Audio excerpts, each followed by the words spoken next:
Dateline, November 15th, the last Thursday before Thanksgiving. Robin is met with an inconvenient occurrence and consults an old veteran. From the days of Melee! And then his head exploded, likely from the critical errors clashing with the relayed intel.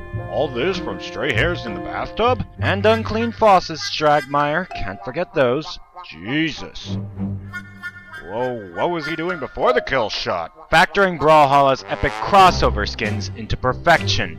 Perfection? What's that? And what does the free-to-play platform fighter Brawlhalla have to do with it? Well, dear Lord among Gerudo, if you insist on knowing, perfection is a hypothetical installment of the Super Smash Bros. Series where Ultimate's motif of everyone is here is taken to its logical extreme and expands its reach to fan games and spiritual successors. Fan games?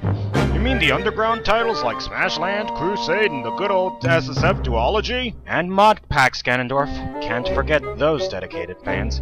He's even set up an algorithm to pluck 6 fighters each from Rivals of Aether, Icon's Combat Arena, Brawlout, and Brawlhalla. It was initially set to have 6 out of each game's original cast of characters, with Slap City and Indie Pogo exempt from this rule for lacking such characters. 82 official characters, plus 52 from the Underground, and 24 original fighters from the Legacy fighters, alongside their 32 guests from those respective fighters, and we have a staggering 190 unique fighters in one title alone. Holy shimoly, that sounds like a lot of fighters. It is. Hence why he established the Mario standard. Before today, it was at a solid 13 fighters.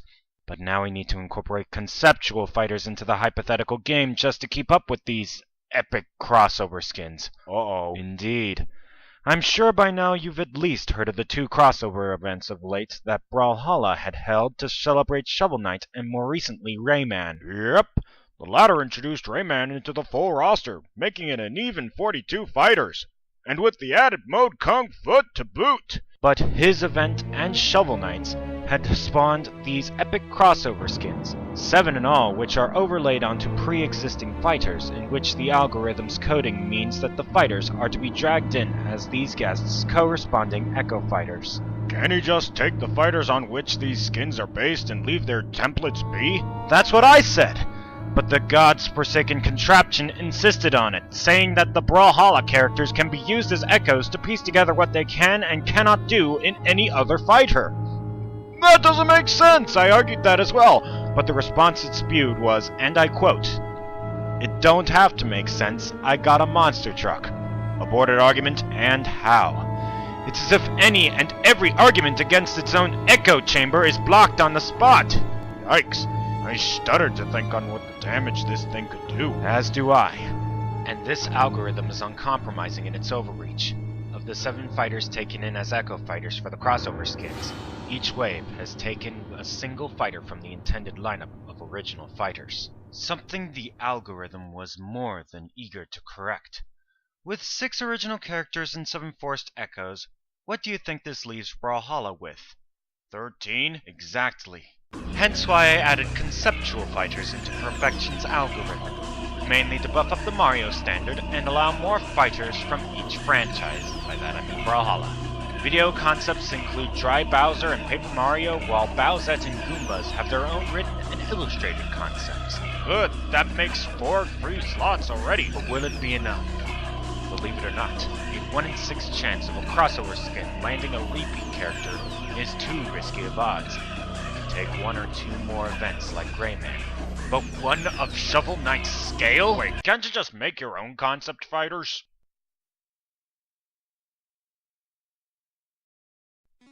Greetings and salutations, and welcome to Robin's Workshop, where I tinker with an oddball choice of newcomer with a theme that lines up with the game whence it comes. And today we're going all in on Key Plus 18 and counting. By now, the 2007 game Super Paper Mario has cemented itself as an experimental transition period for the series from the 2 classic series that put it on the map into the more Miyamoto-esque games of Sticker Star and Color Splash, which were used by fellow concept creator Del Thezin to build upon the champ himself, with trace amounts of the first game sprinkled in for good measure.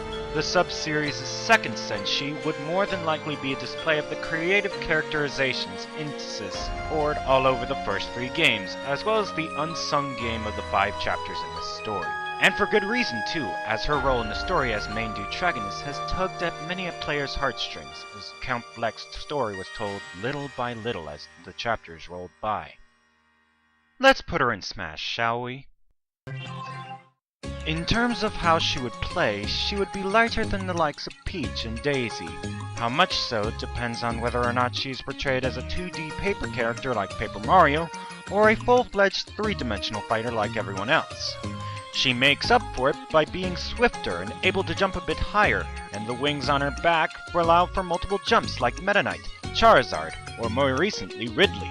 And yes, I did say wings, as her form all throughout the game is as a small sprite called a pixel, which Mario uses to navigate the worlds explored in each chapter. Likewise, certain attacks will use those same pixels in combat, such as Throw acting as a chain grab for added reach. Kyuge can be used to smack away with opponents through her smash attacks. I'm sure Dottie can provide us a unique little down throw, what with a shrink and then grow back ground stomp.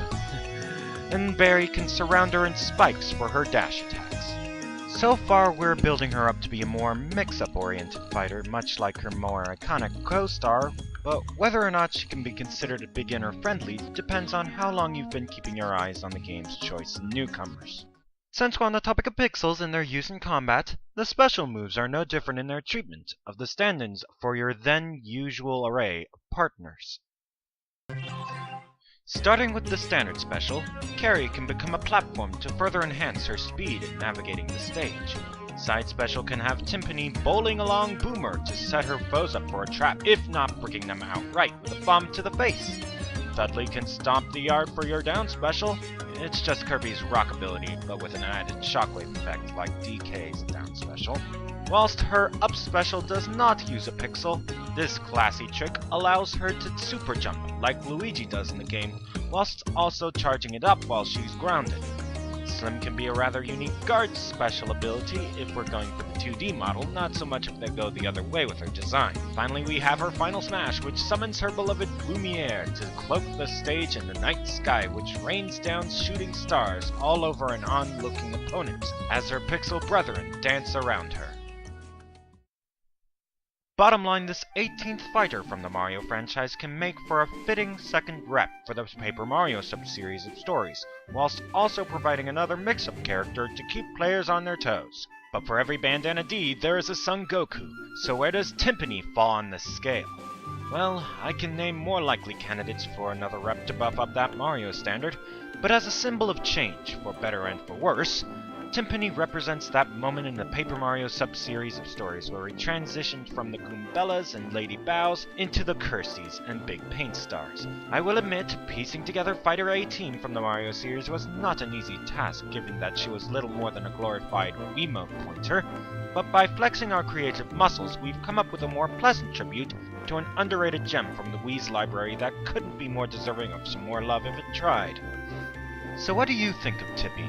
Let us know in the comments section below, and feel free to like and subscribe if this sort of content strikes your fancy. Thank you so much for watching, and until the next project, the workshop's closed.